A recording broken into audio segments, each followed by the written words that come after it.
All right, good to see you all here. Oh, you're all silent, deaf, mute.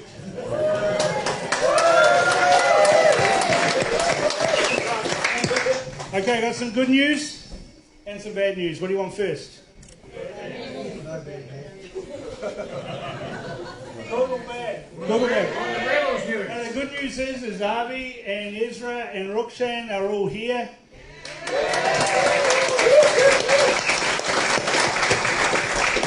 The second bit of good news is that Tifa just put some tiny little notices on the power poles and they don't seem to be here. Valerie, are you here?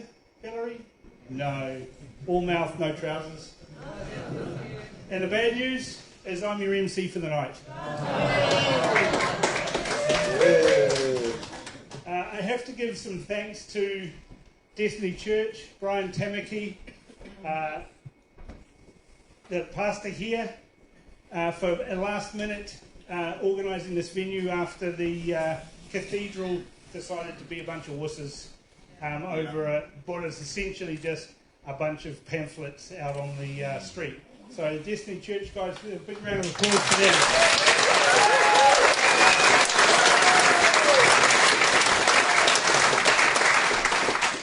Just a couple of housekeeping things.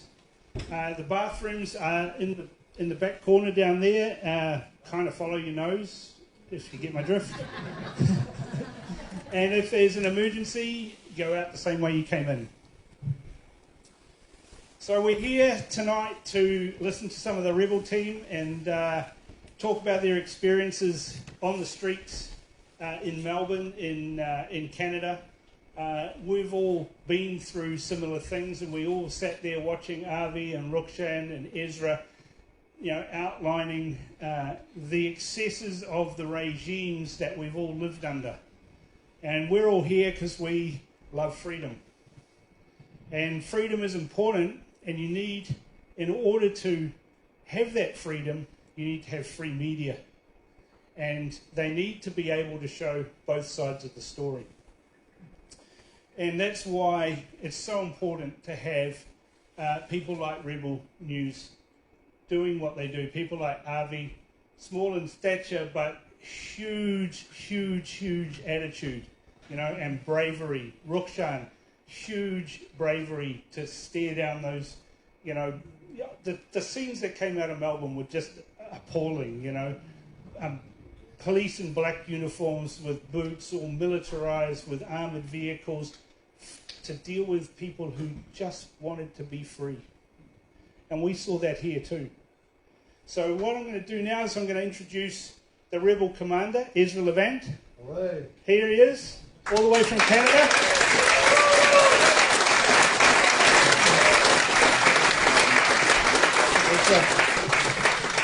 Thanks, Cam, and thanks for being our MC. It's great to be here. Pastor, thank you very much for giving us this beautiful venue on very short notice. And I think it shows your commitment to fundamental values like freedom of speech, freedom of assembly. And it's no surprise to me because I learned by looking at the posters on the wall that you're a candidate for a party called Freedom's New Zealand. So it doesn't surprise me that you love freedom and you're willing to put your skin in the game, so to speak. I'm grateful to you and I wish you good luck in your campaign. And I've learned in the last couple of days a lot about the projects of Destiny Church, including Man Up. And you are making an enormous difference. And I can't tell you how grateful I am. And I know Avi feels the same way. Literally at 2 a.m., we learned that we were being given the boot for no reason. And it's amazing to me that the church has become the house of discussion and debate.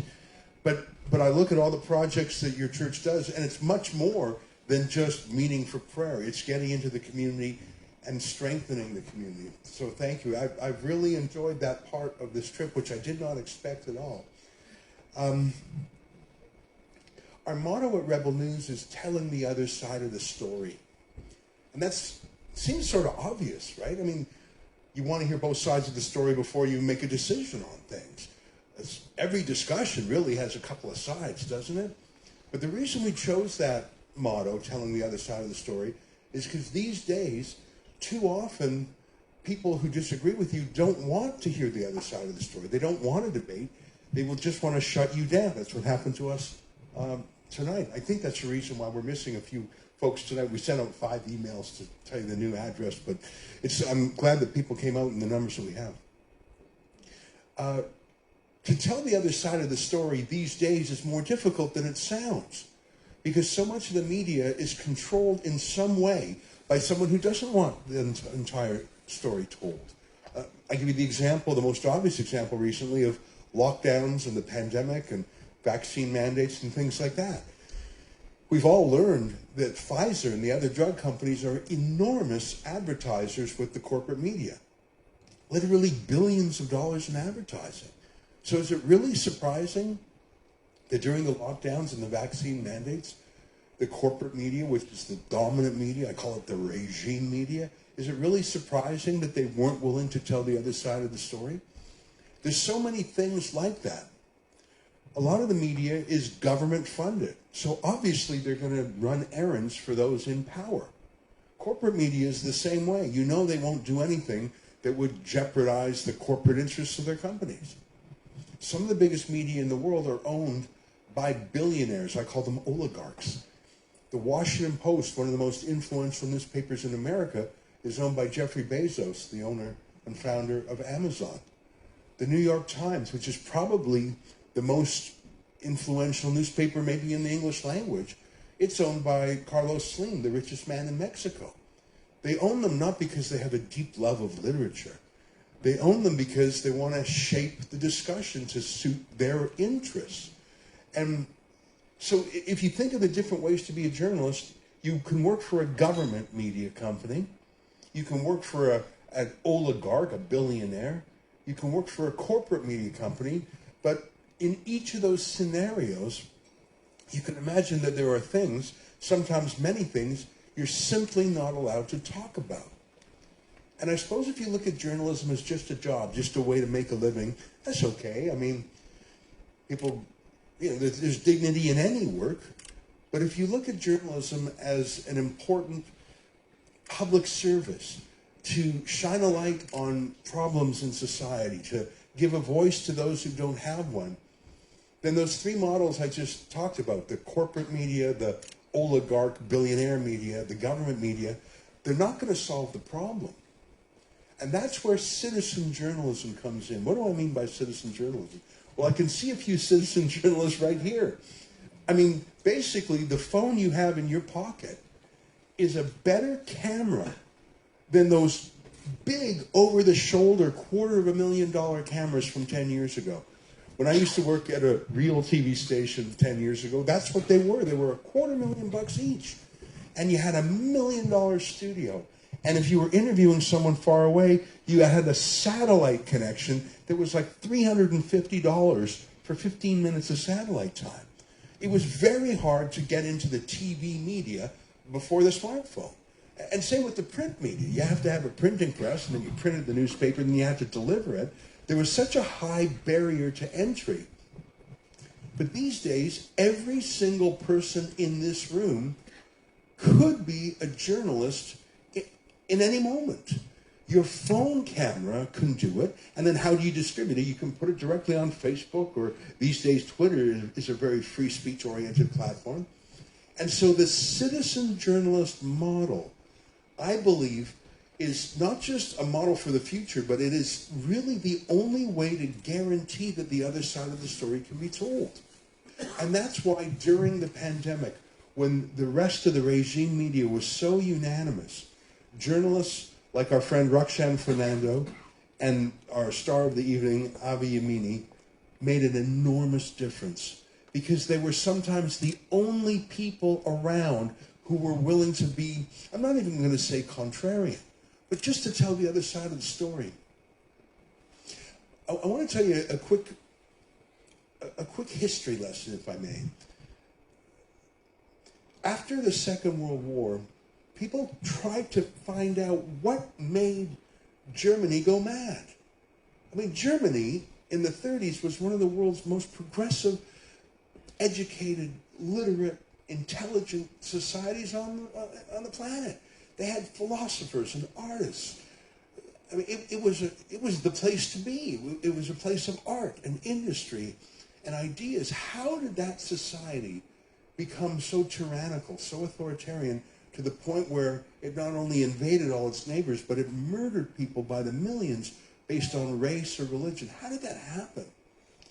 And there were some professors in the 1960s that tried to study it. And I want to tell you just for a minute about one professor named Solomon Asch, A-S-C-H. And he did an experiment called the Asch conformity test. You can Google it later. I encourage you to read about it because it's so interesting. And I think, although it was done in the 60s to try and understand what happened to Germany, I think it applies just as much to the last few years in Canada and New Zealand. I'll try and explain the experiment because I think about it a lot, and I think about it when I try and understand the effect that Roxanne and Avi have had. The experiment worked this way. 6 people were sitting at a desk, and the experimenter would hold up 2 cards. One had a line on it, and another card had 3 lines on it of different size. And the test was, which of these 3 lines is the same length as this line? I mean, it's a test a child could do. Here's the line. Which of these 3 lines is the same length? It really is a 3-year-old could do it. But there was a surprise. There was a hidden part to it. And they had to go, the first guy, the second guy, the third guy, the fourth guy, the fifth, had to publicly say line number 2, line number 2, line number 2. But here's the trick of it. Everyone was in on it except for one guy. There was only one naive person in the test. Everyone else was sort of in league with the tester. And so the first line, they all gave the right answer. And then the second line, they all gave the right answer. And then on the third one, they were all told, give the same wrong answer. Wrong answer, wrong answer, wrong answer. So the one naive person in the room just heard 3, 4 people in a row say that this long line is the same size as this short line. Like it's a child's test. And the test that Solomon Asch was doing was, would you say out loud the wrong answer that you knew was wrong just because everybody else was doing it? So understand, everyone was in on it except for the one guy, and he did this test a few times.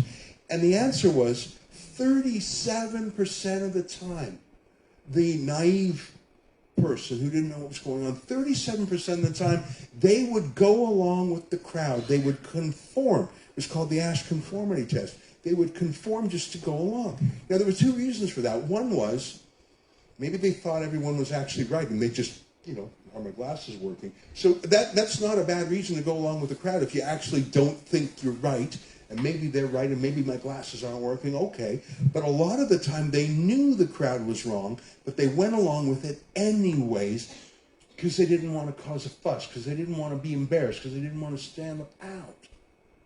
Then Asch had another variation of his test. He gave the one naive participant a secret ally who would go first. So everyone would say the wrong answer except for one person who would say the right answer. And then conformity by the naive experiment subject would fall to 5%. So let me sum up, and I hope I haven't bored you by talking too much about the Asch conformity test, but I think it's one of the most amazing tests ever done.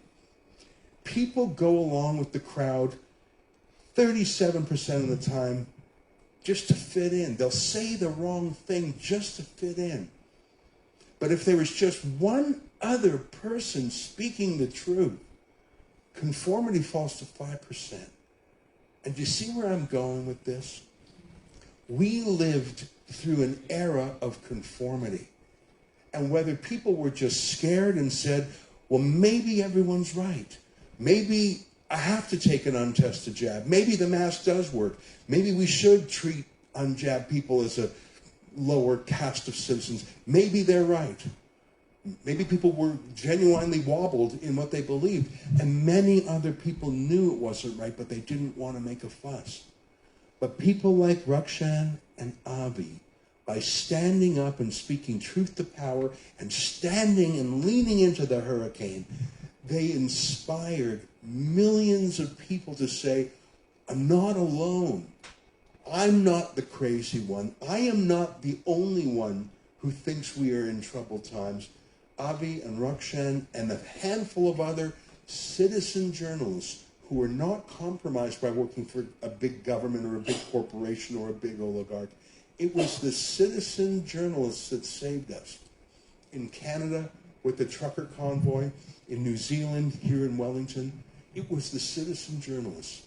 And so what a pleasure it is to have one of Australia's most effective citizen journalists as our one-man army in that country. And when he said that he was going to release his new book here in New Zealand as a statement that he won't be kept out of New Zealand as he was illegally kept out last time, I thought, well, I got to come down and take any excuse to go to New Zealand. And so it's my pleasure to be the president of Rebel News and to have brave individuals who are non-conformists. I'll close with one more anecdote, and I know this is not my evening, but I just wanted to tell you that story about the Ash conformity test. And I'll leave you with one more. It's about non-conformity, and it's why I want you to be courageous. I don't know if you've heard of Peter Thiel. He's a Silicon Valley inventor. He was the founder of PayPal. He was the first outside investor in Facebook. He's an extreme... Pardon me? Is it? Okay, so you know him. Yeah, okay, there you go. He had a question that he would use in job interviews. That's my favorite question, and I always ask it. He would ask people, so someone was applying for a job, and so boy, they want to fit in, right? You want to give the right answer in a job interview. And he would say, here's the Peter Thiel job interview question. He would say, what is something that you know is true that very few people agree with you on?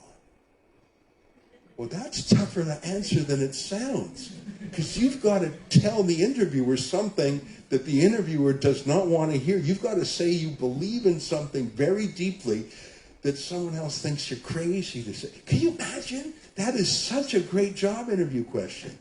And that is the essential question. If you are going to be a meaningful journalist, you have to be willing to be a skeptic, to be a nonconformist, to believe in something even if the entire world does not agree with you. You need that courage, because otherwise, how will you ever get to the truth? And let me close because I've talked too long, but I believe that in this room are other people who could and should become citizen journalists to tell the stories in your community that are not being told by the Herald or by Stuff or by other corporate media or regime media. You have the tools. You don't need a journalism degree. I don't have one. Avi doesn't have one. In our whole company, only one guy has one. You don't need it. You just need the courage to be a nonconformist if you believe in something, the courage to say it. And that is what we have in our guest speaker tonight, my dear friend Avi Yemini. So let me yield the stage back to my friend Cam Slater. Cam, thank you.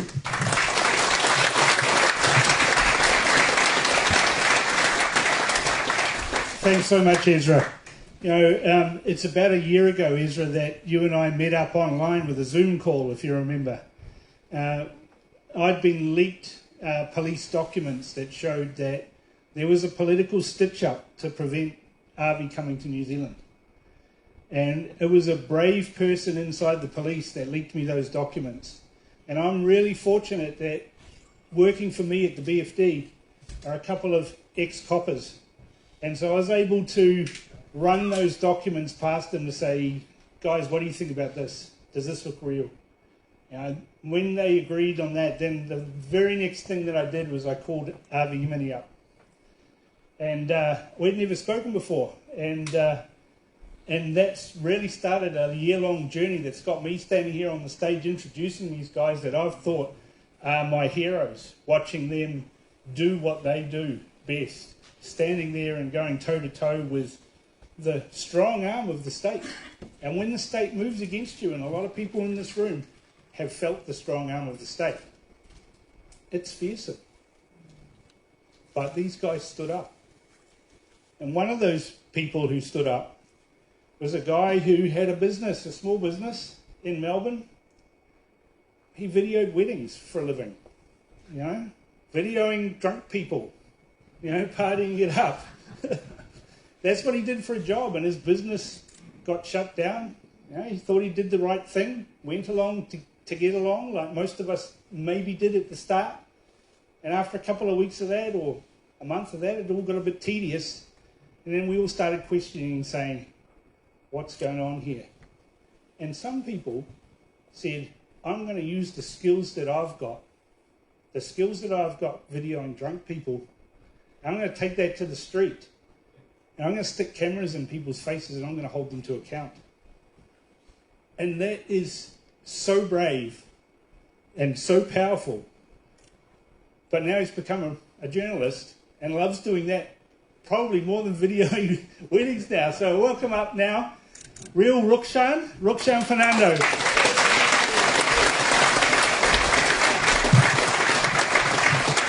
Hey guys, great to be here. Thank you for coming down. I'm so grateful to be back in New Zealand supporting my friend Avi Yemini.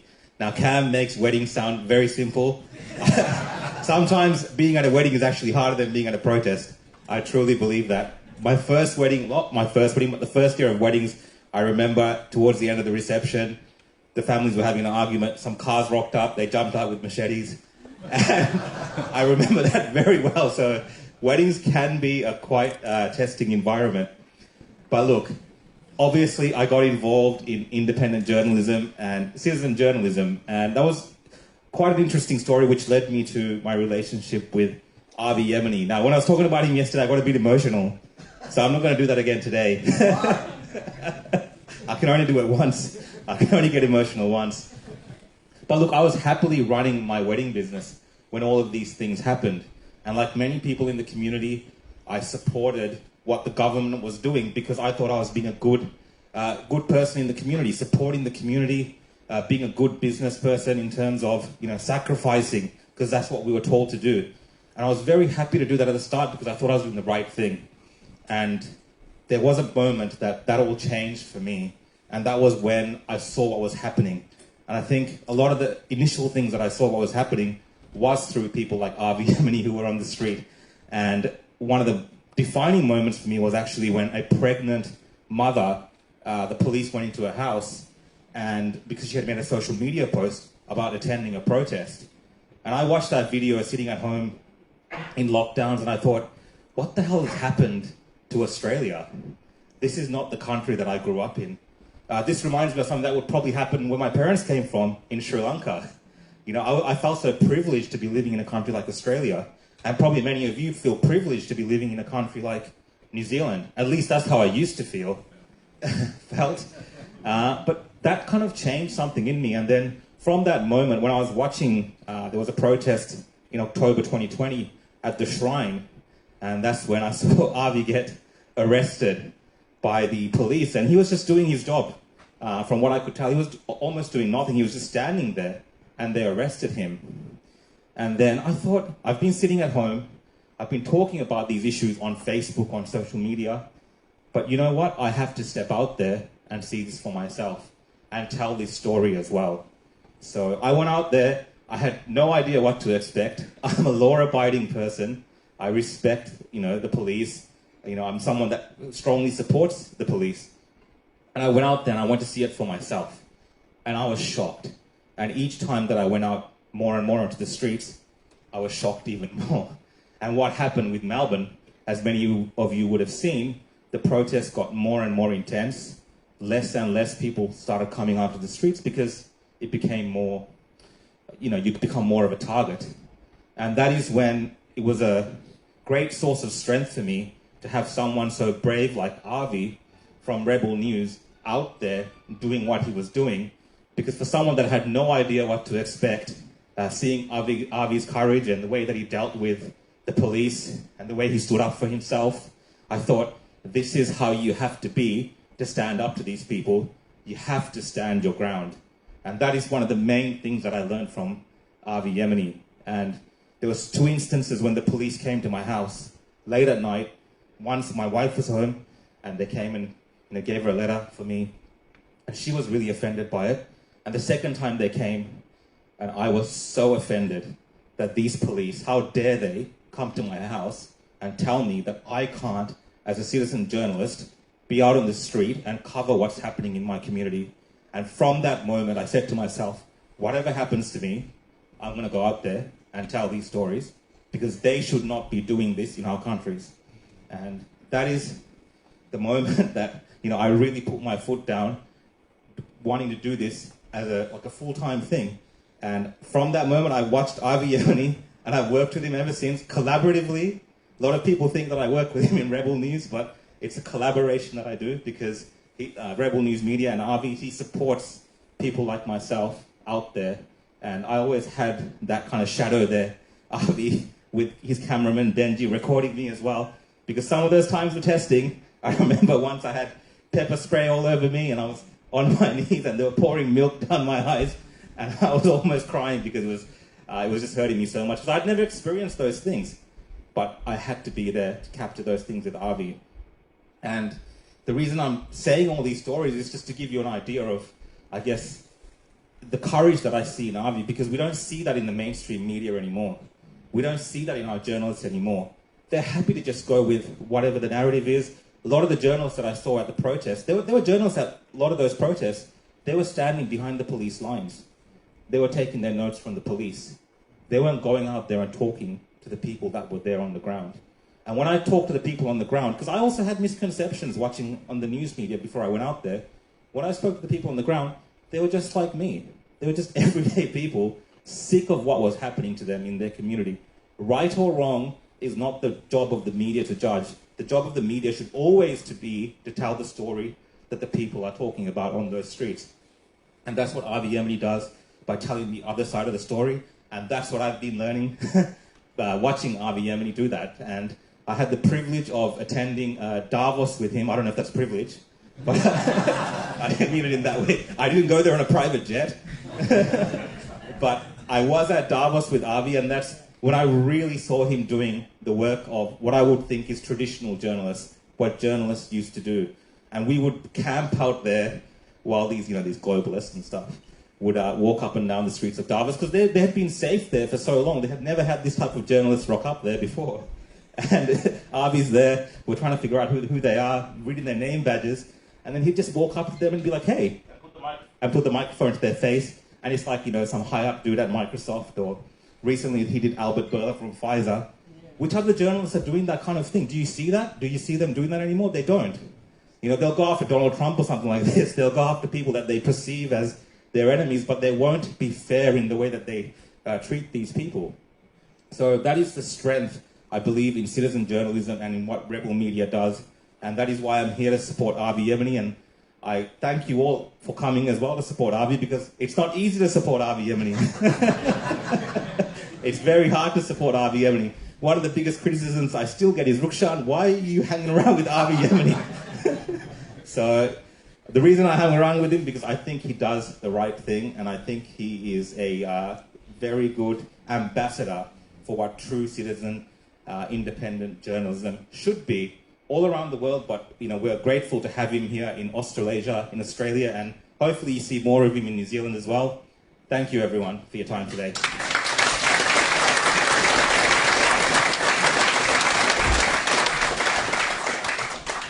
Thank you, Roxanne. I've just got to turn my phone on. I did this in Auckland, and I just need to get a photo of you all here. The freedom lovers, here we go. Citizen journalism, reality check radio, Rebel News, hands in the air. Who loves freedom? Yay! Come on, that's pathetic. Right. Now, I mentioned earlier that Avi was coming to New Zealand, and I was excited that he was coming to New Zealand. I'd seen Roxanne's videos. I didn't really know Roxanne that well. But, he's actually like a better guy than Avi. But Avi's like hard to control. Like he's just like bouncing everywhere. I don't know how Ezra copes. I really don't. But when they were coming to New Zealand, I thought, this is fantastic. This is going to be great. I'm going to go to Wellington. I'm going to see this. And then we saw the video that he'd been blocked. And literally within 30 minutes of that happening, I had an anonymous contact that said, do you want some documents? Do you want some documents that show that the police are orchestrating this and stopping him at immigration? I can prove it. And they sent me these screenshots. Now, we had to be very careful with the metadata that was contained within those, because I knew that as soon as we published those, and several things that were going to happen. The first thing was they're going to deny it was real. So we made sure that it was real before we released it. The second thing they were going to do is then go after the person who had leaked them to me. And it's so very important as a journalist to protect your sources. And all too often we see journalists in the mainstream media, and I can name one in particular, David Fisher from the New Zealand Herald. He will throw his sources under the bus if it gets him another story. And I know that because I've given him stories, and then he's gone and thrown me under the bus. But the buses just bounce off. They tried to silence me in 2014. They tried to put the pressure on. I'm still here. I'm still standing. And all of those politicians that were there that denied even knowing me and denied talking to me, and all the journalists, they said, most of them don't have jobs anymore. And I'm still here. And that's the important thing about, having heroes, having people that will stand up and say something. Now, it's hard for Avi to do that. He's vertically challenged. That's all right. I checked that I was okay to run. Yeah, we checked that it's okay to run the jokes. I get told off for them, but Avi and I talk. But he is one of the bravest people that I've met. One of the bravest people. How many times did you get arrested, Avi? You'll tell us in a minute, but how many? 5 times? 5 times. Arrested, chucked in a paddy wagon, down to the station, detained for doing his job. And most of you here probably went to Wellington, went to the protest, and saw where the media, mainstream media, the regime media, as Ezra calls them, saw where they were standing. Where were they standing? With the politicians, right? In the wasp nest. Whose bidding were they doing? The politicians. And we've seen that this week, just this week. TVNZ, New Zealand Herald stuff, all taking filthy government lucre to run the government's narrative. They're lying to you. They're lying to you.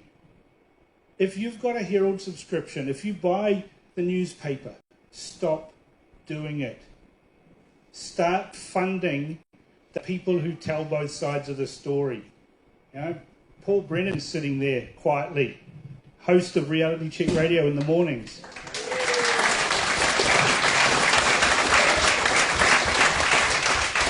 We've got citizen journalists doing their stuff. We've got Ezra who's come from Canada with his team. We've got Avi. We've got Roxanne.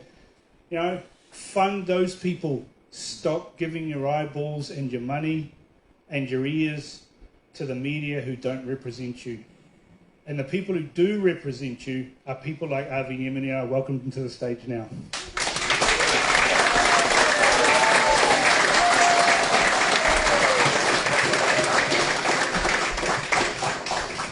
Kia ora, North Korea. I've coined that one and I'm not going to stop, so for those of you offended, too bloody bad. But thank you all for coming. I know that the last minute change, for a couple of reasons, probably scared off some people. Firstly, it's a radical church, I found out. It's one that I kind of like. I haven't been to church. As a Jew, I don't often go to church, but if I had to pick a church to go to, I think I found one, or two now. 2 nights ago. Seriously. I did not know what to expect, and last night I walked into the Destiny Church in Auckland, and I was like, oh, he's not as bad as the mainstream media says. This place is pretty chill. And we had a nice, massive crowd there last night. It was packed out. And he said to me, Brian, he said, yeah, when we sat down, actually I was filming him and I didn't even know why I was filming him. I said, we'll have a talk, we'll film it. I didn't know what I was going to use it for. And he goes, if something happens in Wellington, you let me know. Well, at 2 a.m. something happened. You made a promise, and by 8 a.m, thank you, Pastor, for accepting and welcoming us here as the cowards at the other church. Thought that they, I don't know, apparently they were two old men and women. What was it you told me were hanging posters all along the street? They're a big threat, and somehow that's too dangerous to have in their church. But I'm grateful because I think this was a much better place for what we're doing here tonight. So put your hands together for the pastor.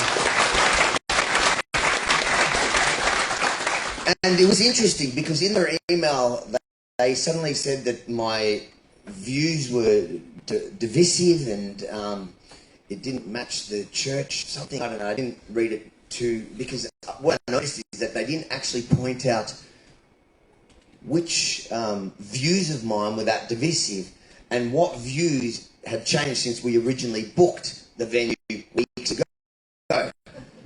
Nothing changed, nothing was there. They were even too scared to say that they were intimidated by a bunch of clowns that scream racism. In fact, I've got to read this poster because I think it's kind of funny. They've gone, I don't know, did you guys see it out the front there? So it's on the poles out there. Come on, they worked hard on this, don't they? Beware racist creep in the area.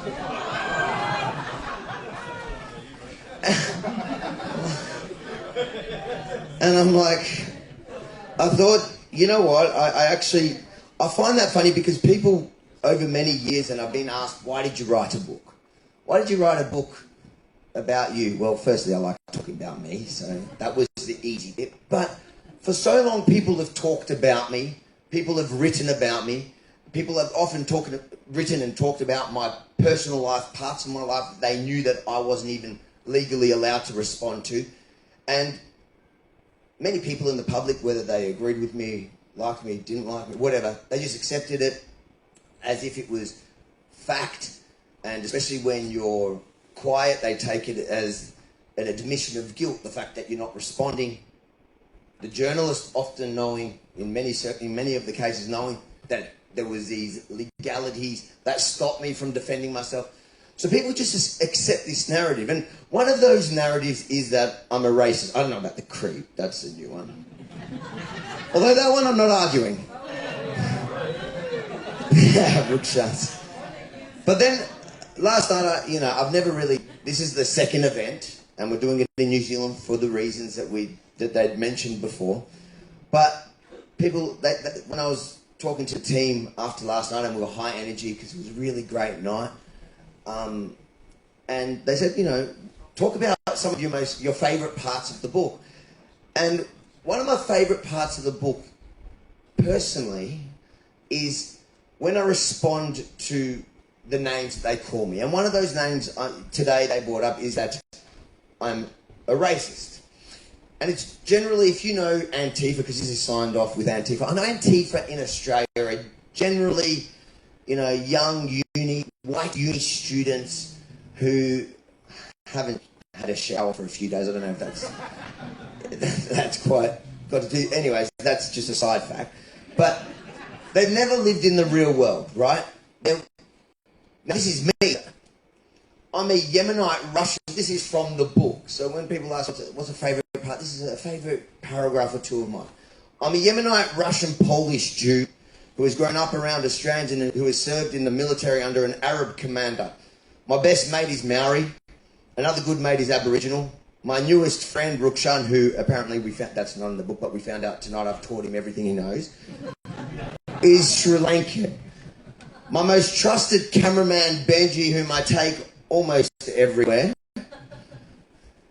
is from Hong Kong. My first wife is half Chinese, and I raised her Afro-Brazilian children. My now wife is a blonde Australian with 2 Muslim kids. I am the worst bloody racist in the world. I just keep them close, you know.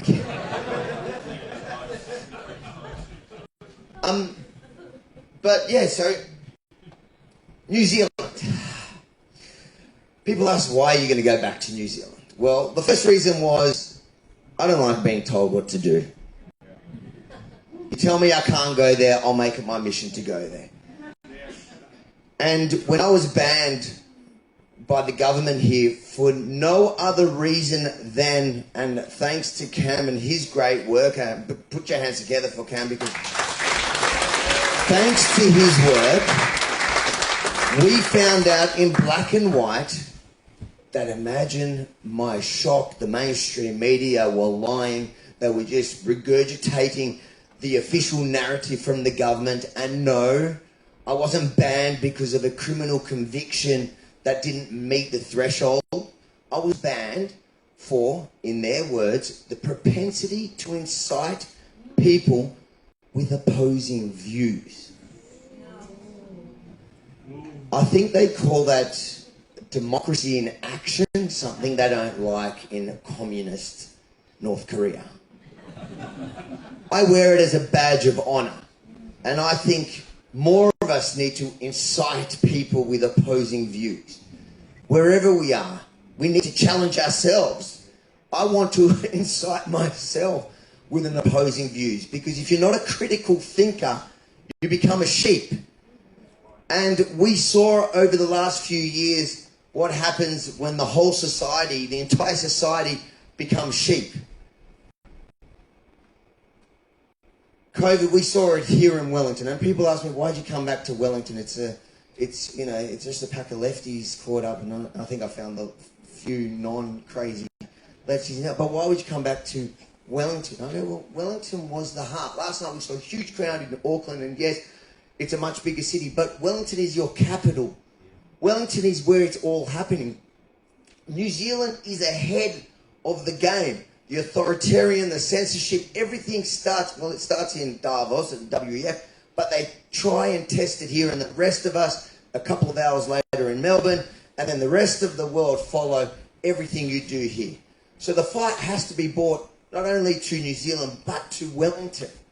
It has to happen here. And I understand that you guys are bringing this fight here later next month. From what I hear, where Australia and New Zealand, together with the UN, are gathering in this town. So I'm going to come to Wellington, and I think I'm going to make myself comfortable here in Wellington and Auckland over the coming years.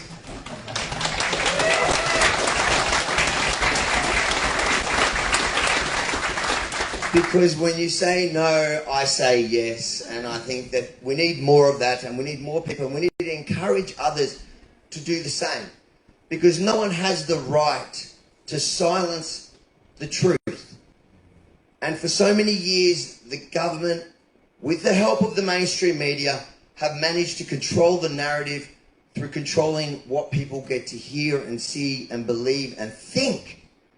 The propensity to incite people with opposing views. So now is my mission, and I'm hoping, with the kind of welcome. I didn't know what to expect coming into New Zealand. I had no idea. I've been here once. I was in Christchurch for a visa. My cousin was from Israel, and she needed to do a visa thing out of the country, so I went to Christchurch for a weekend. That was the only time I've ever been in New Zealand. The rest of it was watching through COVID what Jacinta Ardern was doing. The woke Barbie for the entire world. How she was destroying your country and being celebrated around the world from it. So I think now that I've got a visa, that's a few years, so I'm going to use it to its maximum. And I think there's a couple of important trials here that deserve some media attention or are not getting a fair go. I think we might start there. What do you reckon, guys? Yeah. And I want to thank a few people here. Roxanne, thank you for being a good student and learning how to do it. No, thank you for being a good mate. Roxanne is a good mate. I know people think, he does cop a lot for being, a friend and being around me, and I'm probably as bad as Brian is these days. But Roxanne's one of those. He's the most real person. you know, what you see and what you hear, what you get, what you see is what you get. His life, who here watched his live feeds in the protests back in 2020? Yeah. And remember how he used to, it's kind of, I don't know, is it protest commentate, where he used to just run the live feed and talk about what he was seeing, just commentate on what was unfolding in front of him.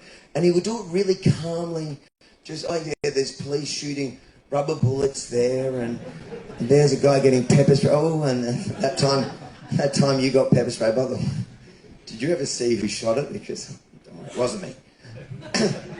But he was just there describing the scene in front of him in the calmest fashion, which is the complete opposite to my style of reporting. I saw they're shooting bullets there. I was like, oh my God, they're shooting bullets over there, and got, you know, with this high energy, and I wanted it to kind of hit me so it looked better on the screen, but and then you had Roxanne on the side, and there's Avi just getting shot with a bullet. But I think I've learnt over this couple of days that we've done these events that you know, he says I inspired him to do it, but I think Roxanne inspired millions around the world to pick up their phones and just record things and do exactly what he was doing. You know, when the lockdown, when the COVID enforcement, wherever it was in the world, pick up your phone, press that live button on whatever platform, and show people what's happening in real time right now, live, unedited, so nobody can even say that you've unfairly edited it. Roxanne actually just taught people how to do the most basic level citizen journalism, and give him a round of applause, because I think he inspired not only North Toronto, he inspired me too, and he's followed me to these events. You know, he's given up his wedding gig to do unpaid journalism, and then he's spending money to just help me sell a book. So he's a good guy. Cam, of course, I said everything he's done last year. He's and then when I told him, when it turned out that my visa came through exactly, he was like, it's fun to believe in God here. What do they call it? Divine providence, divine intervention. We call it in Hebrew hashgacha pratit. That's the divine thing that it was meant to be. Because right as I finished the book, I got the email from the lawyer saying your visa's been granted, and I knew what they were doing. They waited a year. They dragged me through everything. They made me do fingerprint checks with the police to double and triple check my police record that we had from the Freedom of Information. They had already received all the information directly from the federal police. So what else could I give them? Nothing. And they weren't budging because they knew that there was a wait of 3 months for that to happen. And why did they do that? Because they knew I wanted to come and cover the protest back then and give people a voice who were being shunned by the mainstream media, and they saw how effective that was in Australia, and the last thing they wanted is that to arrive here. But then they thought, like, we'll drag it out, and then by the time they grant it, I'm already going to lose interest in coming. They were wrong about that, but they didn't even know I was writing a book. So the book was finished on that day, Divine Intervention. I felt like, let's just do it in New Zealand. Let's start it in New Zealand. So we did Auckland first, Wellington's tonight, the second night, and then Melbourne. And then we've got a whole list around the world that we're going to add from there. But I think New Zealand was the most appropriate place to do it because there's a great chapter in there about the story in New Zealand. And because I wrote it before I'd been granted, I said, I promise you I'll be here in 2023. And one thing that I pride myself on is keeping promises, and I'm glad that I was able to keep that promise. And I want to thank everyone here that's come out, even though I know there's possibly some people at home that didn't know that we had to change the venue last minute, and there's others that may have believed that those threats were real. and there was a real danger to come here tonight. So I thank all of you who did last minute change the venue, came out here, and those of you that may have been a little bit worried and still came out, thank you for coming. Thank you for supporting me, and give yourselves a clap. It's not just me here. Come on.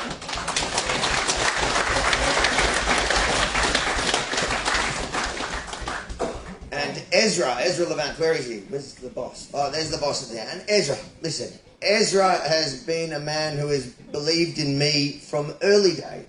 You know, I did a few jobs with Ezra as an independent journalist before I joined Rebel News. A couple of times he invited me to come on trips to cover different court cases or the Hong Kong protests, the democracy, the freedom fighting protests that we saw in Hong Kong. He invited me to come as an independent with Rebel. And it was great experiences back then. You know, the Hong Kong protests specifically. What I witnessed there on the streets of Hong Kong. You know, the police brutalising their own citizens, dressed in all black, pepper spraying, rubber bullets, tear gas on their own citizens. Citizens only fighting for freedom. At the time, and I'm getting shivers just thinking about it, because at the time I never imagined that in only a few short months I'm going to see almost the exact same uniform, the exact same tactics, for almost the same reason, against people trying to fight for freedom, being deployed on the streets of my own city in Melbourne, Australia.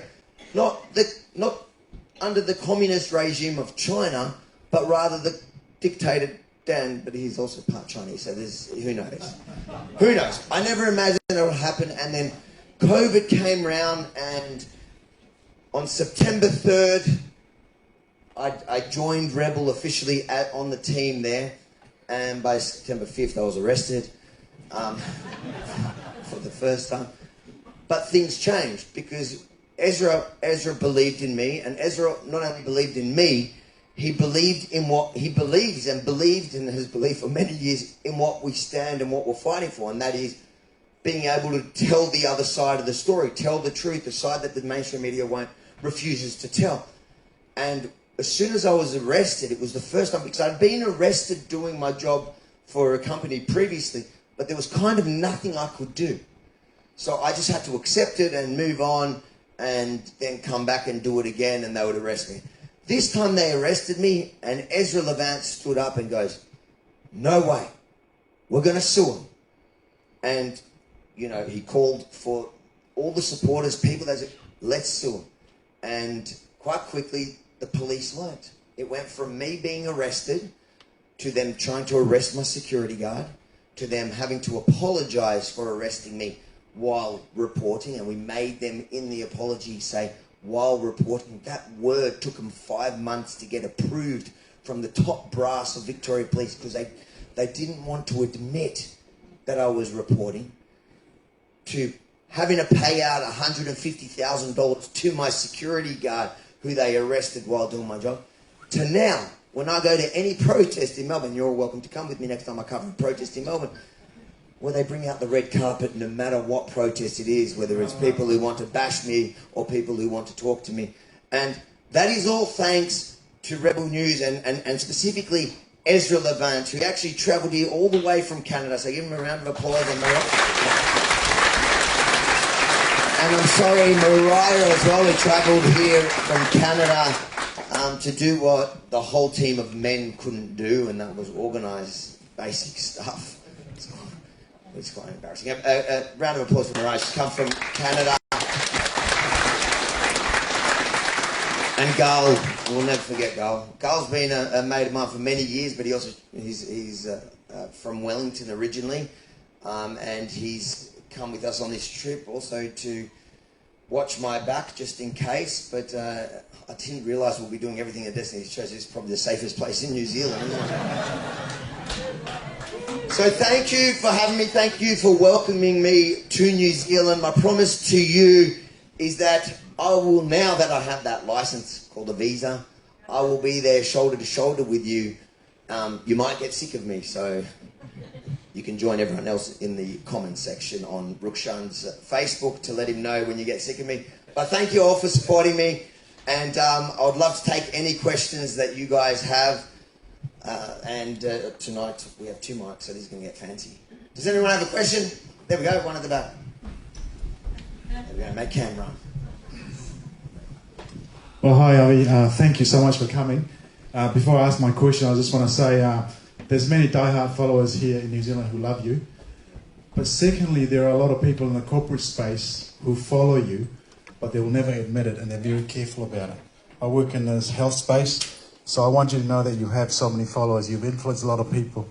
My question is, you mentioned things starting in New Zealand, and then it spreads to the world. Can you elaborate on that? Because I think it's really important that we're reminded of all these guys and the globalists trying to experiment, and I think we need to be reminded of that. If you can elaborate on that, that'll be fantastic. Thank you. Yeah, thanks for the question. And it's a good point you raised, the first one, because you notice I walk down the streets in Melbourne, and a lot of people who would never come to an event because they're scared to be seen there, they walk up to me on the side and they go, "Oh, thank you for what you're doing." And you'd be surprised, even at protests, police members would come to the side and quickly get a selfie and go, "Oh, thank you, good on you." So they're not all the same, and I think it's probably a religious thing not to judge people just straight on what uniform they're wearing or what you think. We need to talk more. People need to talk more. You need to understand the person in front of you. And that's probably, for me, that's why I wrote the book. So many people have a lot to say about me. But you want to know about me? I'll tell you myself. To your question, to elaborate on that, I don't think it's by any mistake that the world that New Zealand is ahead in time, is actually ahead of the rest of the world in time. And if you watch any agenda, any agenda that unfolds around the world, look at where it's tried and tested. Anything, pick any of them, climate change or COVID or the transgenders, everything, it's for some reason, and I have theories of my own, probably conspiracies, but they certainly, they start here. And I guess you have a really compliant population here in New Zealand. It's a controlled population on an island, so I think geography plays into that. But for whatever reason, everything is tried and tested here. So if we want to stop things from spreading around the world, that's why it's not only that I care about you for your country. I care about you for saving Australia, for saving saving Israel, saving the rest of the world. If we want to win this fight, let's go to the forefront of the battle. There's no, why wait till it hits the rest of the world? Let's start here in New Zealand.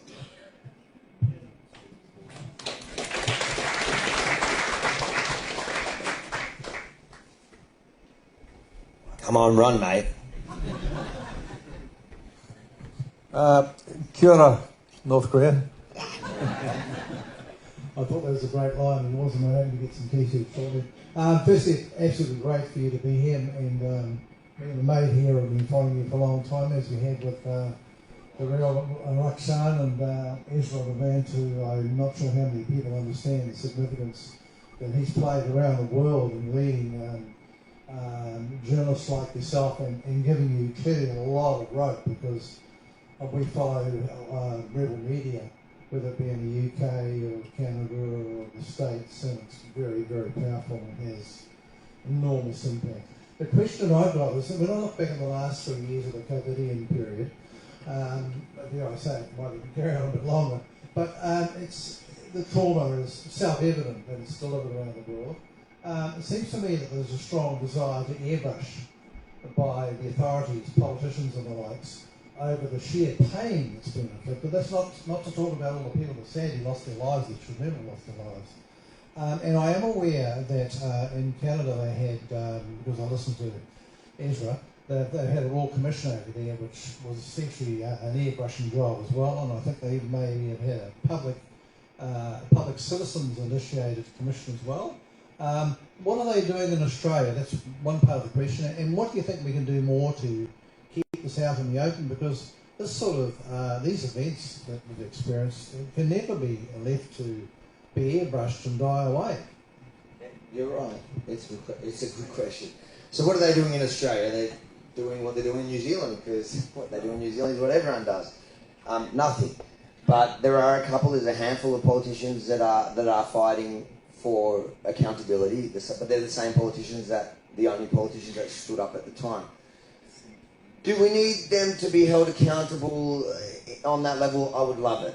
I would love it, and I would love to be able to say, I told you so. And you see, even just for myself, you know, from your T-shirt, I can tell that you, like me, were telling people it was a crock of, not in a church, but it was a crock for a long time, and you were the crazy one. And now those same people, suddenly when you say it's sick, and they suddenly don't want to talk about it, they tell you to get over it. They do. They tell you to get over it. They go, oh, why are you still talking about COVID? And to a degree, I get it, because a lot of those people, no one likes to feel like they were fooled, especially on such a grand scale. You know, imagine that. Imagine you willingly stayed home and crushed your business, and you believed it, and now 3 years later you realise that it was all for nothing, and the crazy nutter was actually right. Yeah? So they don't want to admit it. And I feel that I sense there's a lot of that in public. And you're seeing it in the mainstream media as well, because suddenly we're seeing articles published in the mainstream media, at least in Australia, that are saying things that we said 3 years ago, and we got banned off platforms. We got mocked and publicly ridiculed. But now suddenly they're saying it like it's news. Yeah, right. So I think people in power, yes, we need to hold them accountable. Other people, I think we need to come, and this is, it's like divine intervention to be doing this in the church. I feel like it's the most appropriate place, because I think we need to do it more with love. And I know it sounds cliche, but it's true. Think about those people who were fooled. Internally, they know, they feel they were fooled. So just standing there and ridiculing them more, how did that work for you when that was during COVID, when that happened to you, when they did that to you? It didn't feel good. It didn't make you like the person. It didn't make you want to believe what they were saying. It didn't make you even want to listen to them. So I think that right now, the most important thing for the public is to reunite, and instead of saying, I told you so, go, I get it, but I'm here, and next time, let's stand shoulder to shoulder and make sure it doesn't happen. Because I think that right now people have short of fuse for bull. I'm not going to swear in God's house, but this is the most well-behaved I've ever been. My rabbi would be impressed. I hope that answers your question.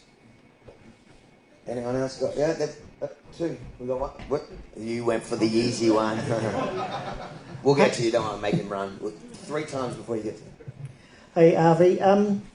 What's your opinion of John Safran, and is there any potential for a collaboration of any sort? That is the most random question. How do you know John Safran? He messaged me this morning. What do you have to do with John Safran? Nothing. Why would he message you? Oh, he posted a photo. He was wearing an Air Force cap. I used to be in the Air Force, but anyway. You commented. I commented. He messaged me saying, message me back on my personal messenger, so I did. Okay, we're going to take a photo and we're going to message that to him probably after this, just for bands. Does anyone else here know John Safran? What is wrong with you all? Alright, so what do I think of him? So we went to the same school. He's a fair bit older than me. He wrote a book a bunch of years ago. It was before I was really political. It was when I owned gyms. He was training with me every morning, and it was something extremism, and I was one of the extremists that featured in his book. And he used to train with me every morning for a year or two when he was writing that book, and somehow he portrayed our relationship really weirdly, like it was all vague. But then he hung out twice with this jihadi terrorist, and he described their relationship as if they were best friends. So what do I think of John Safran? Like, I think he's full of it. He's not genuine or honest, but I kind of like him because he's an idiot. Is that, yeah? But we'll send him a photo. I got his number, so will he know? Will he recognise your face? We'll talk about it. This is the weirdest story. I like Wellington. I'd done the 3 laps. You didn't while you were talking. I did the 3 laps. So, Avi, just want to say thank you for coming, and Roxanne and Ezra as well. I've been following you guys for a little bit and really appreciate that you guys would take time to come down here to New Zealand. My mom loves you a lot. So, hi from my mom. She was like, yeah, say hi to Avi. Like, we know each other, but... Why didn't she come? Let's send her a video. We'll send her a video message after. Yeah, that'll be dope. Sure, love that. But I got 2 questions. One is, what's something that you wish more people ask you about that you would like to talk about? And also, I see in the culture right now that there's a lot of different people moving in different ways, and they have different ideas of what's most effective to, I guess, influence our fellow citizens. So people like Ben Shapiro talk a lot about moving the culture in terms of we need to make more movies and we need to make more that kind of thing. And then you see people running for parliament, you see people doing all sorts of things like what you're doing, like Rebel News. And I was wondering, in your experience, do you see as the most effective way to sort of read people? That's a question. So the first one, remind me, I'm running on very little sleep. What was it? What's something the questions that I wish people asked. Yeah. I don't know. I kind of like interesting questions. Like, that was cool, John Safran. That was different. I don't know. My favourite vegetable. A Victorian. But yeah, look, I like talking, so anything, just ask me. With the other one, with the other question, which was based around where do I think we should go? I don't have all the answers. I don't pretend to have all the answers. The way I see myself is I want to ask the questions, the ones that people either avoid or the hypocrisies. I want to expose the hypocrisies when somebody tells you something. So, for example, the WEF, when we go there, and Roxanne was joking about us not going on a private jet. I want the world to see that those people that are telling us that you've got to have zero emissions, a carbon footprint, are flying in there in private jets. Those people that are telling us you're going to eat bugs or eating fat steaks. Those people that tell you you're going to own nothing and be happy want to own everything you have, so they're even happier. So that's kind of the way I see myself. I don't know. I think that there's room for all those ideas because I don't actually know what is going to tip the balance of the crazy kind of trajectory we're on right now. You look around the world. Look at Australia. The whole country's gone Labour, and there's one little island. I know you guys can have Tasmania, by the way.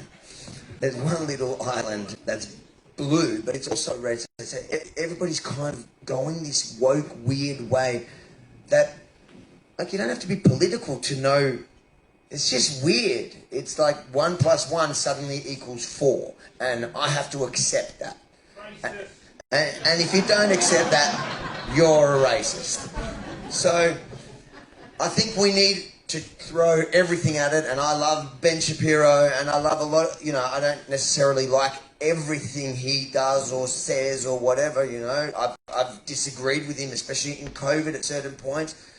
Even I got things wrong in the beginning of COVID. So I think as long as people can own their mistakes and are trying to stand for what is right, I'll always back them.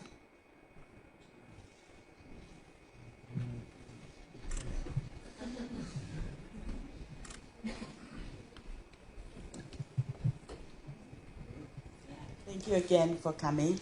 My question is, Just from the Pacific Ocean, from the South Pacific, lots of our people are just completely fooled by this government, and they still believe the lie, a lot of them, because they've been given money and bribed. For the sake of the next generation, how are we going to equip them to not be fooled by it like a bitch like Jacinda?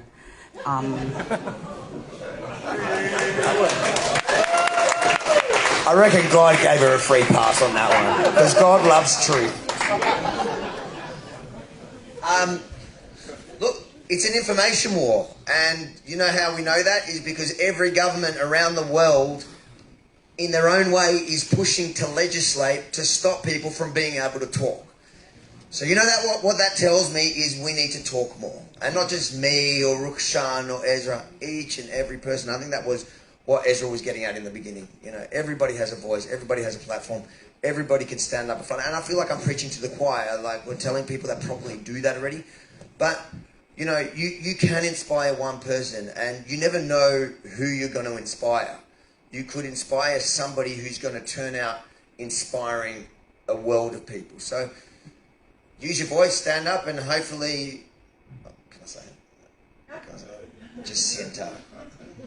Hopefully they don't fall for Jacinta again.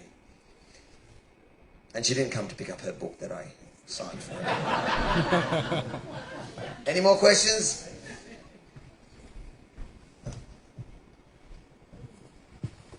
I, like many who live in the Soviet Socialist Republic of Kyrgyzstan, lost our jobs because we said no, were shunned by family members and excluded from family events.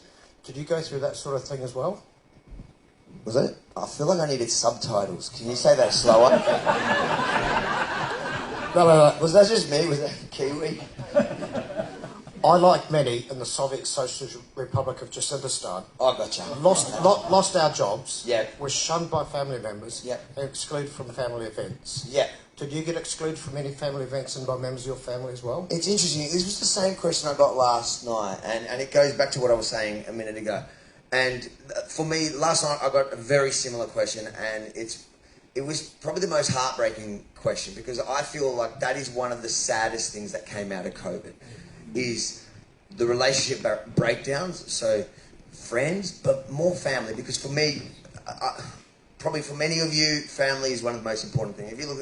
If I go through all the tattoos on my arm, it's all family, because family, that's what I care, that's what I live for. I wake up every morning to change the world because of my kids, and you know, the place that my wife, my brothers, I'm from a family, if you read the book, I've got 16 brothers and sisters.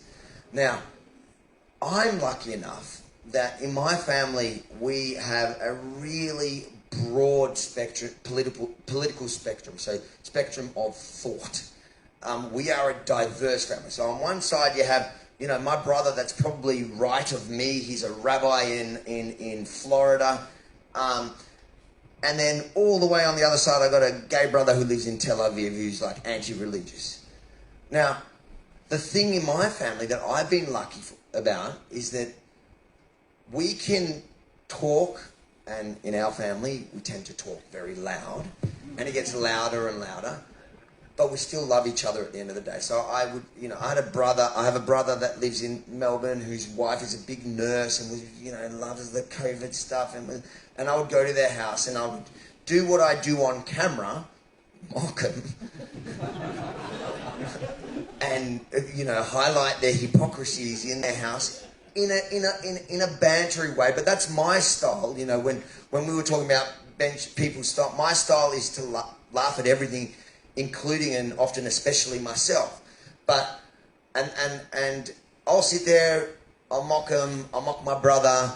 He'll get a bit heated because he's a typical lefty. He'll get all sooky and start talking really loud and getting angry, and I'm kind of, you know, playing with him. And then our wives will step in and, you know, say, everyone chill out, especially you, little lefty, calm down. But at the end of it, I really love my brother. I don't care. You know, we can have he can have a different opinion. I want to be tested by people who think differently than me. In fact, I prefer my videos on the streets where I get to talk to somebody who doesn't agree with me. It's so much more fun and challenging, and sometimes it makes me think. And trust me, my mum used to always tell me to think more, so it's a good exercise. But the real lesson that I feel like, and I feel like it was what I was trying to say before, but I'm just not articulating myself so well tonight because I'm a little bit tired, that I feel like we need to go back to that and realise, and I think we're guilty on it both sides. You know, I think the left was always like that, but I think some of us that have been through COVID and feel vindicated now because finally people are catching up, we're also sometimes being a bit like, oh my God, you got the jab, oh my God, what you do? Oh, or even, oh, you want a booster? Well, instead of approaching it with a way like, I want to understand where you're coming from. I want to understand. And sometimes that conversation, you might walk away disagreeing, but it is actually possible to walk away disagreeing and still loving the other person. And that's so true in my family. I have not had that experience where my family have shunned me. In fact, I was bizarrely the mediator in my family. This is the weirdest thing I just realised. In Israel, there was a whole argument about my grandmother. My grandmother is from Yemen. She immigrated to Israel in 1948. She claims to be 81, but she's claimed that for about 80 years. They don't have birth certificates, so it's one of those things. So she doesn't believe me that every year you have to add one, whatever. It's a whole different story. But there became an argument in Israel, and Israel was a country that went vax crazy. And my family in Israel is really split. And it really divided that family. So when I talk about my family, I was never excluded from it. I'm talking about my brothers and sisters, my nieces and nephews. But in Israel, they were really split. Now, you know, I had my siblings or my extended family who thought, you know, oh my God, how crazy that they don't want to get her jab. Come on, you need to talk to them because they know that I talk to everyone. I'm friend, like I don't care. I'm not going to cut you off because you think you have a certain position in your head. If I have my position, I'll present it. But they went head to head and they literally, the family groups, and these are huge family groups, they had to cut them in half. Like, are you part of this group or that group? And some people like me were in the middle. I was able to be in both groups, and I was watching what was happening, and it was hard to witness. That was the closest I got to see that, but it wasn't direct family because we were all spread around the world. It didn't affect, like there was no one excluded from anything. She didn't end up getting the vax, and I think she bashed COVID. She's vicious, my grandmother.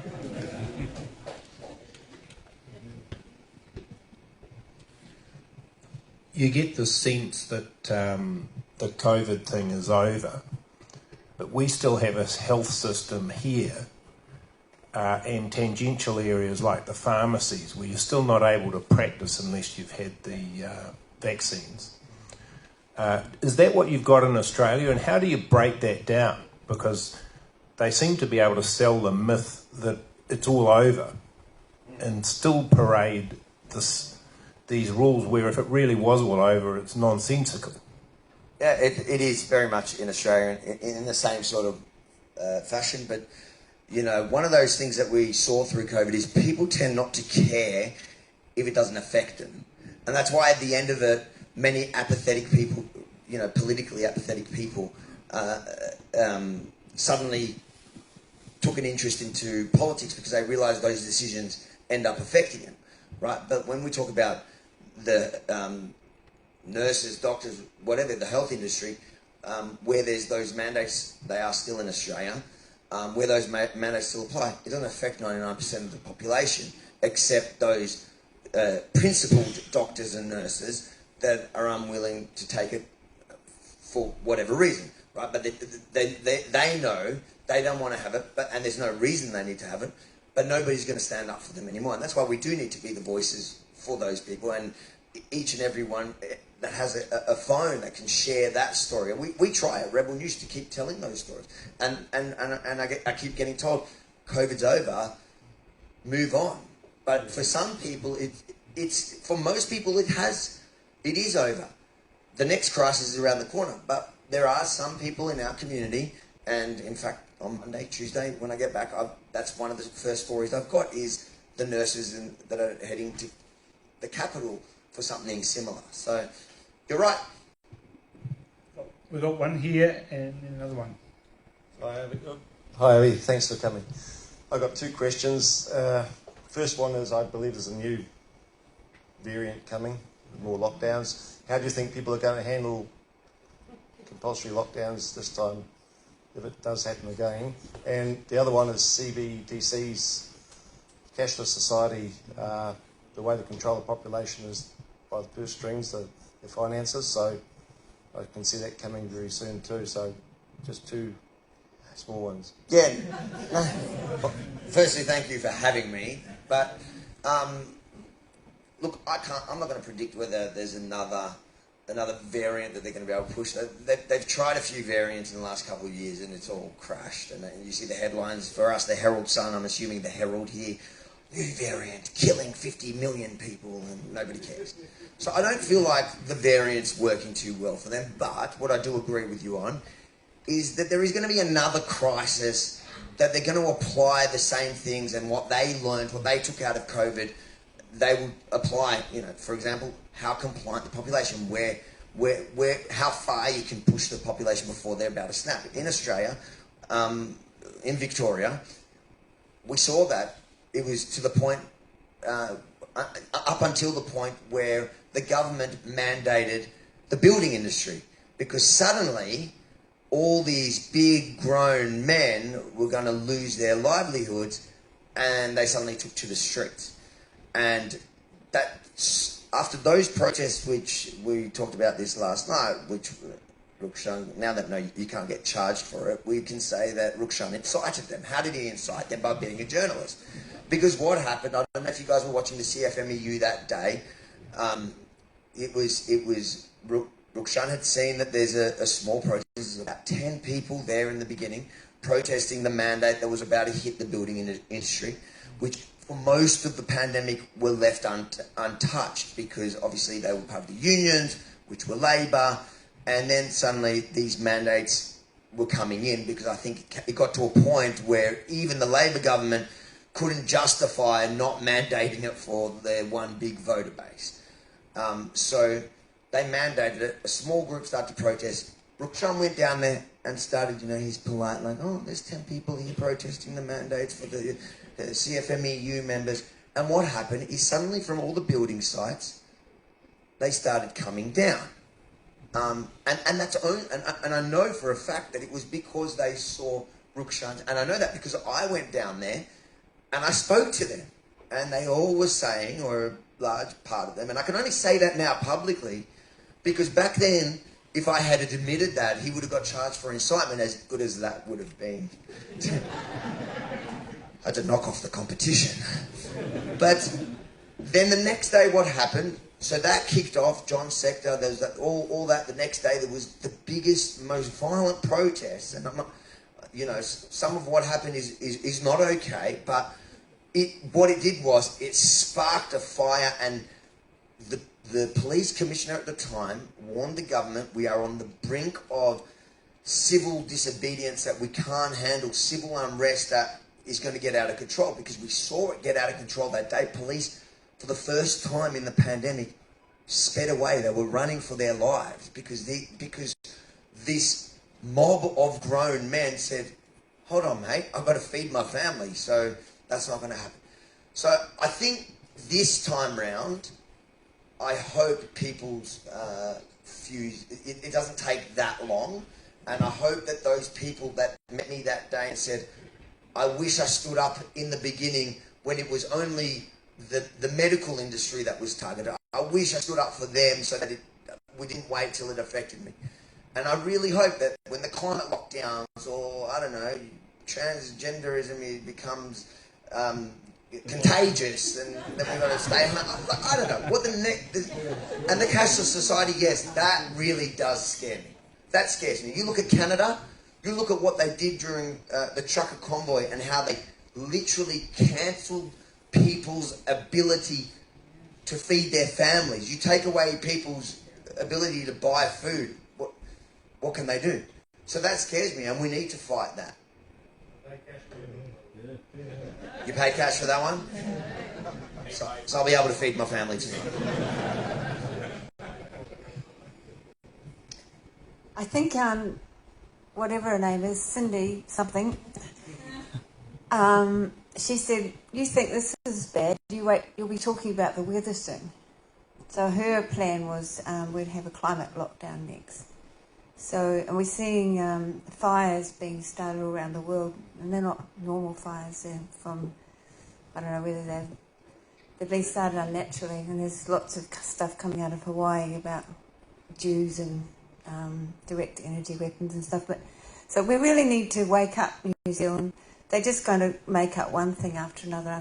But what I actually really wanted to talk about was, in Australia, I hear now, ivermectin is available by prescription. And in the States, it's available. And one of the reasons they said we had to have the jab was because there was nothing else you could have for this COVID. And there always was. We all know that. There always was other things, ivermectin, hydroxychloroquine, and all these other things. So Americans know that now. It's available in Australia. There are huge class actions going on in Australia, I've heard. And the government, I've heard, is getting a bit nervous about that. So they've said yes to ivermectin. But here we are, no, ivermectin doesn't work. Forget what Australia's doing, forget what Americans doing. You don't know that, do you? Because it's not on the mainstream media. You're not looking at those Telegram posts, are you? You know. You go and have your other jab now. We've got another booster coming. So is it making a difference, the question, in Australia? Are people hearing that? And is that making a difference? Is this class action really a threat to the government? Do you think they have any conscience at all? So I'm not exactly sure of what class action, but are the government nervous? Probably not. No. The government have deep pockets. They're not really scared until they lose it. Even when they lose, they just throw one of their people under the bus. They're not really accountable, and that's why you need to vote them really all out. You need to work to vote them out. But the fact that it's not happening here, look, I guess if somebody succeeds, it will happen here. Just you need to hope that somebody succeeds in fighting it. I know they're making ivermectin available now, but they're doing it quietly, because imagine that. Ivermectin is a good drug, like it was for so many years, and now that the pandemic's over, it's good again. Thanks for all you did over the last few years. I was just wondering, he's in your competition, but what's happened with the Aussie Cossack? Because I never see him on downloading anymore. And Aussie Cossack is probably the only other more divisive person than me. Like, people either love or hate him. So as a person, I think I like him because he's just like John Safran, crazy as can be. But he's in the Russian consulate in Sydney. That's where he lives now, because there's an arrest warrant for him. And look, all jokes aside, like, he does some silly stuff to get himself into trouble, but it is a bit bogus. And if you look at it, we reported on it because I think that that's unjust. The way they target him, and it's lawfare. They use, the system to try shut somebody up or to stop somebody from doing what he was doing. And whether you like him or not, you shouldn't be okay with that. And that I know through the last couple of years, when Ukraine and Russia and some people have different feelings about that, whatever. I don't think that you should accept the way the government and the state use laws to stop people like the Aussie Cossack. I think he's a good clown. I like him. Two more. Two more from people who haven't asked one. He says he hasn't asked one. You think all white people look the same? Reverse racism. Welcome, Avi. So good to have you here. My question is a little bit self-motivated, because I'm just wanting to know how my investment's going. Because when you weren't allowed into New Zealand, you put the call out for your legal fund. And getting money out of my pocket's pretty tough. But I wanted to see you here. I really like your presentation. I like your whole demeanour and the way you deliver the news, the real news. And I was delighted when you got that evidence from Cameron Slater. And I was delighted that Sean Plunkett talked to you about it as well. and I'm just waiting for the next chapter, man. I'm hanging out. When is there any? What you've sort of said, Jacinda's involved. Well, there's no direct line to that. Sean Plunkett's called her a liar. But is there anybody's feet going to be held to the flames for this?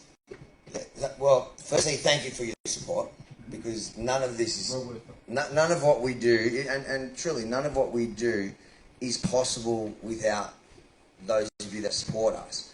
I get into so many fights, and some we win, some we lose, but you've got to be in it to win it. So, and you got to challenge them. That's the thing. And they got to know you're willing to challenge them, and that when you say I'm going to sue you, that I'm actually going to sue you, right?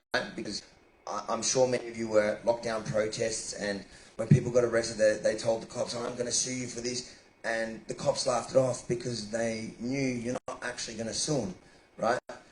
And the cops thought that in the beginning with me until we sued them, until they were forced to do that, until they had to pay my security guard.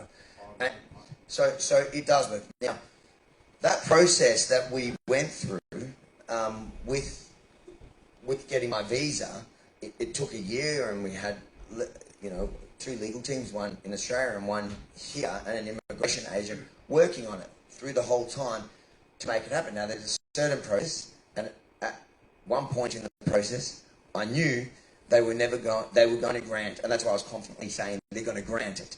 And the reason I knew that is because of the work of Cam and the Freedom of Information requests that we got, the documents that we received. What we realised was, basically the advice was, if you want to take them to court, you need to be rejected on the visa, not just denied entry. So I needed them to reject my visa, and then when it's rejected, then I had standing in court. Right? So I knew, because as soon as I had standing in court, whether I win or lose the case, I'd probably win it. I had a very strong case. But whether I win or lose it, Jacinda Ardern said nothing. She put herself in it.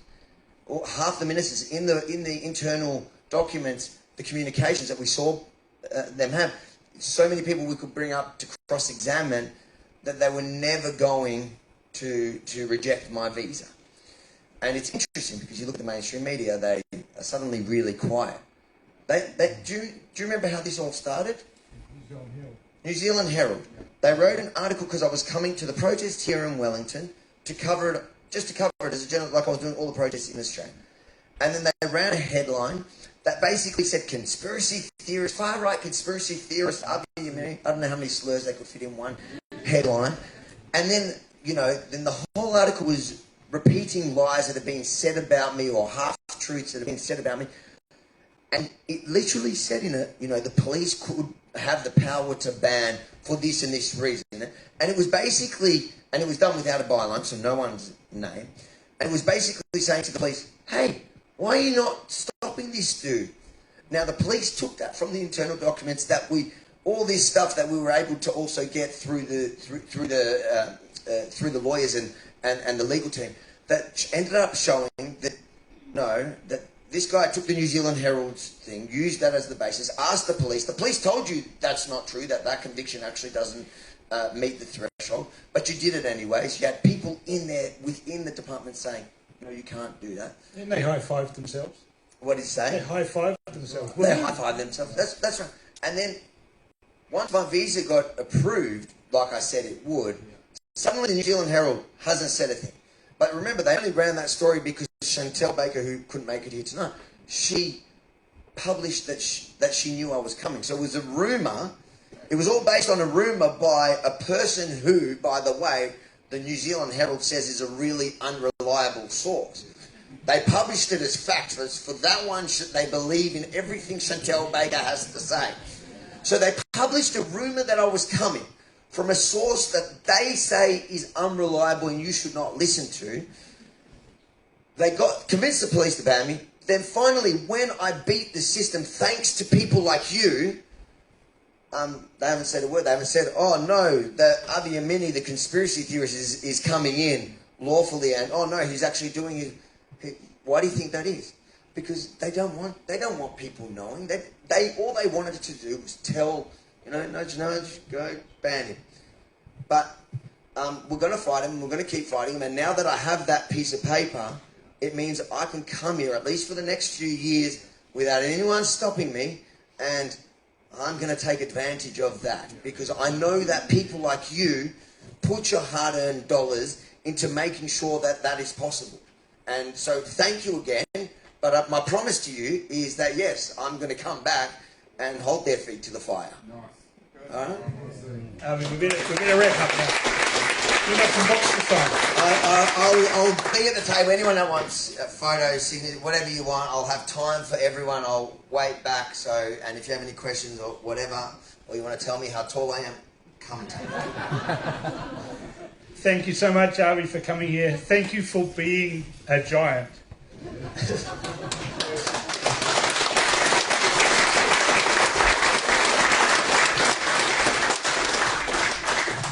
Now, we've got a couple of things that we're going to do now. First thing is the people here at the church have put some food on. It's a bit of a fundraiser for them. So while the book signing is going on, there'll be some food available from the servery area up there. It's been wafting through for the last hour or so, and I'm getting really, really hungry. There's a couple of other things. Hector Robertson, if you could come up. He's a pastor here at the church. Last minute, I spoke to you at 7:30 this morning, didn't I? So we got the message at 2 a.m. and I sent a message to Brian overnight. 7:30 in the morning, Brian was ringing me, and I was ringing Hector, and we've been able to put this together tonight. So I thank him, thank the church. But Hector's got a message about what we need to do next. And, you think about Roxanne, you think about Avi standing up against the state, you think about the people who fought the police at the Wellington protest. And I just was thinking when everyone was talking, it's those images. Everyone can remember Tiananmen Square, right? That one guy standing in front of that tank, going like this. And God knows what happened to him, right? But everyone can remember that guy's bravery. And it's brave people like him, like Roxanne, like Avi, like Ezra, that give you guys the power to say no. When these tyrants want to shut us down, we just have to say no. And that's why Hector's got something to say now. Awesome. Thank you, Cameron. Give it up for this amazing MC here today. And it's been an awesome honour and a privilege just to host our brother Avi here from overseas, and also to the amazing Rebel News team, Ezra and Roxanne and Mariah, everyone else who's come and been a part of that. I never imagined waking up this morning that I'll be in my office with Avi Yemini teaching me how to do a selfie properly. But then again, I never imagined that my government would turn against me and create two classes of people and all the other things. Right? So stranger things have happened. But as you say, Avi, I believe it is divine intervention.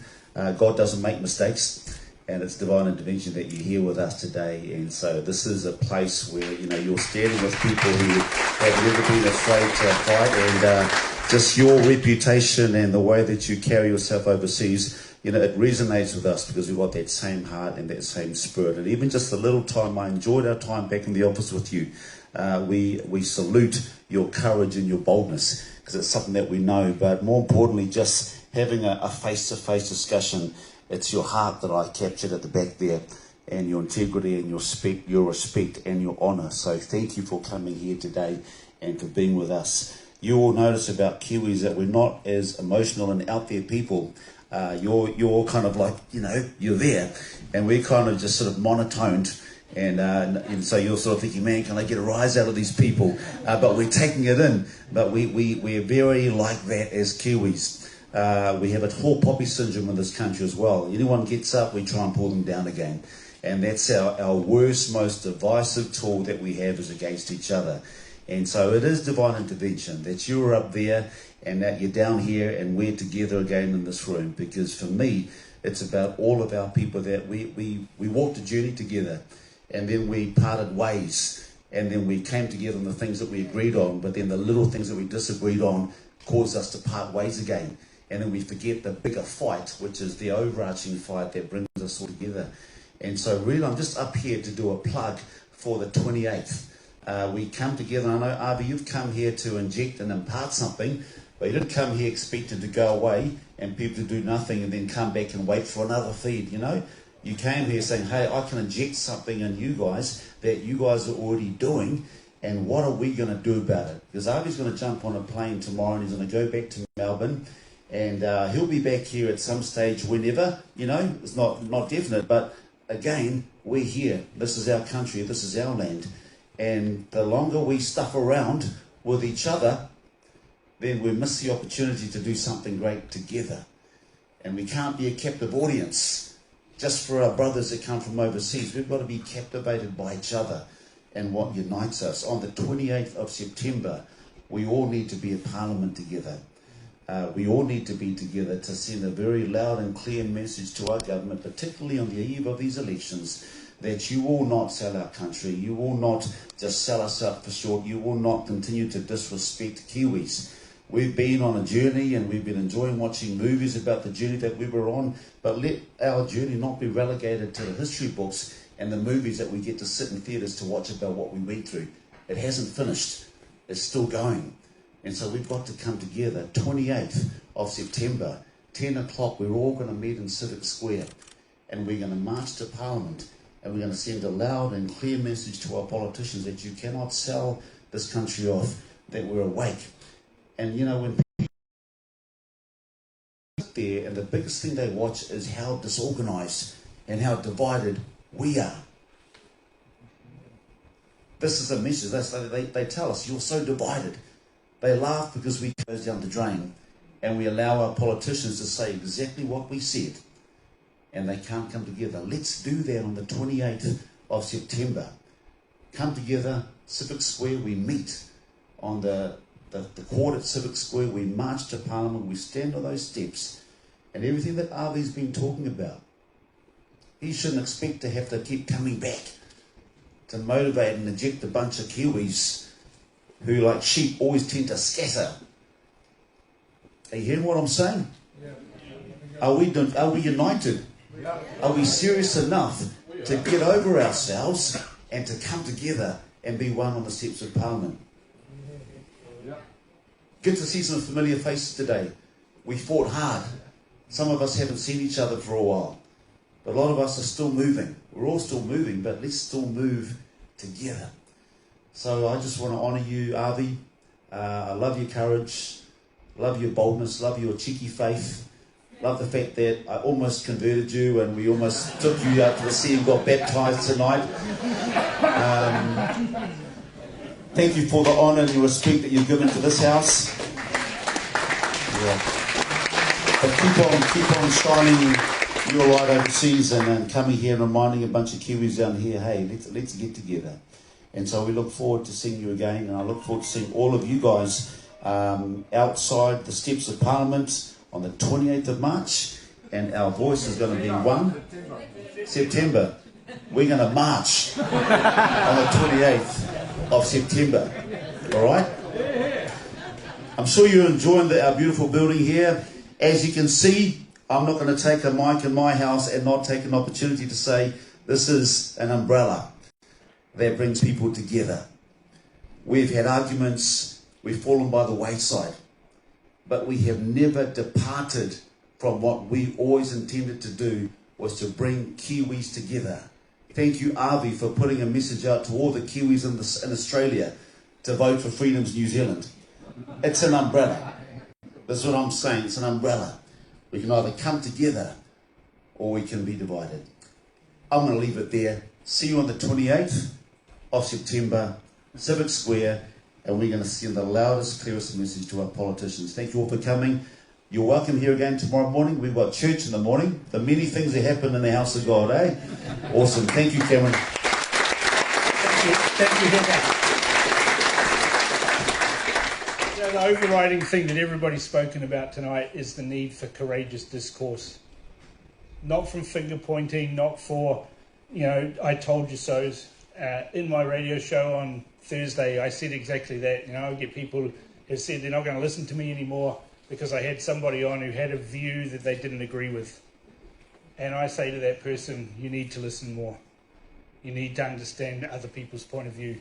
And you can only do that by listening, and you can only do that by having people on shows, on the interviews with people like Roxanne, with people like Avi and Ezra, that are getting people who have differing points of view so that we can have an honest and courageous discourse.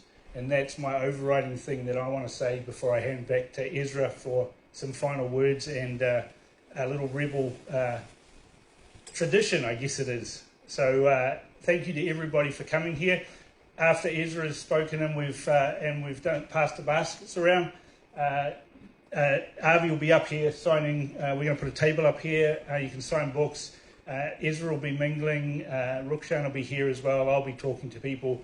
So just enjoy yourselves for the rest of the evening. And don't forget to get yourself some kai down the corner there.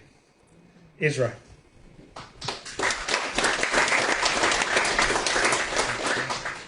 Thanks, Cam, and special thanks to Pastor Hecker. I'm just so impressed with the whole project that you and your fellow churches, Destiny Churches, and all the other projects, and it is my hope that Rebel News can plant the flag in New Zealand. I spoke briefly with Pastor Brian yesterday about the prosecution of him, and I believe that that prosecution is a news story that not only New Zealanders should see, but people around the world should see. I think the courage of Pastor Brian itself was news, the fact that he stood for freedom, and the fact that he is being persecuted, not just prosecuted, but persecuted. I believe that is an international story. And I believe that if anyone's going to cover it fairly, it's probably going to be citizen journalists. And let me commit to you right now, the Rebel News, in fact, we had a discussion about it earlier today, we will be on the ground in New Zealand covering that trial because we believe in freedom. So thank you for allowing us to use our freedom of assembly and freedom of speech. You have my personal affection and gratitude. And I appreciate your remarks here today. I wish I would be here on September 28th to march with you. So thank you very much for opening your house to us. We are your friends. Let me close with the heavy duty that I have as the president of Rebel News, because alas, I am not part of this great corporation. I am not an oligarch, and I am not with the government. So that doesn't leave a lot. The way we operate, as you know, is through crowdfunding. As we say, you can't save the world if you can't pay the rent. Everyone in this room has already paid to be here. You paid $20. I met you at the door. Besides being the president, my job is to have a machine that goes beep and to check you in. So thank you for letting me do that. But we do pass the hat at events, and I'd like to invite my colleagues, Mariah, and I'm not sure who else will take the bucket, to go around, and if you believe that what we do is worth supporting, well, I know you do, because you're here. And there's no obligation upon you because you already paid at the door to come in. But if you want us to grow, not just in Australia, but to look seriously at having a New Zealand footprint for Rebel News, to tell the story not just of New Zealand to New Zealanders, but to tell the rest of the world what's going on here. Sometimes as a cautionary tale, and sometimes as an inspirational tale, then please feel free to chip in. And Cam and Mariah, if I can invite you to circulate and invite folks to chip in if you're interested, because you'll notice one thing in the opening pages of the book. Most books in New Zealand, in their opening title pages, say they're supported with a grant by the government. If you've got a grant by the government to publish your book, I'm going to guess that you're not criticizing the government. It's just a hunch I have. So thank you for letting me do my job as the boss to ask for your support. And I do it willingly and happily because I know that we're supporting people like Avi Yemini and reporters around the rebel world. And hopefully that'll include New Zealand. Well, you know what? I've met so many interesting citizen journalists even over the last few days. And I feel like if we could give them some support and some tips and learn and have them be our local Sherpas, our local guides, I think we can join your fights. And so thank you for the great welcome you've shown to me and my colleagues. And on that, I think I'm going to conclude the formal part of the evening. You heard from Cam that we've got some books and some T-shirts, and Pastor Hecker and his team, I understand, have some food for sale, so I'm going to go in that line for sure. Thank you, everybody. And as I say at the end of each of my shows, keep fighting for freedom. Good night.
Good night.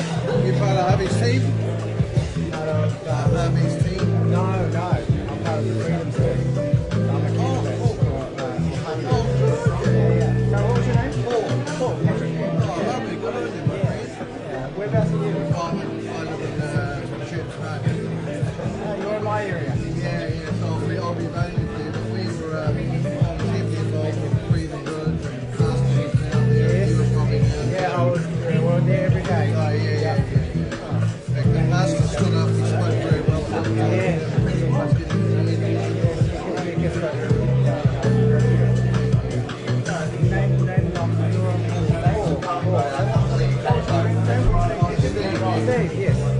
Well, that's a documentary we're doing. Billy TK, you know Billy? Yes, I know Billy. Yeah, well, it's his documentary that he raised about he's been sentenced to 4 months in jail, so he's fighting that. Same with Brian, just a little break. It's crazy, isn't it?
birthday to go back to.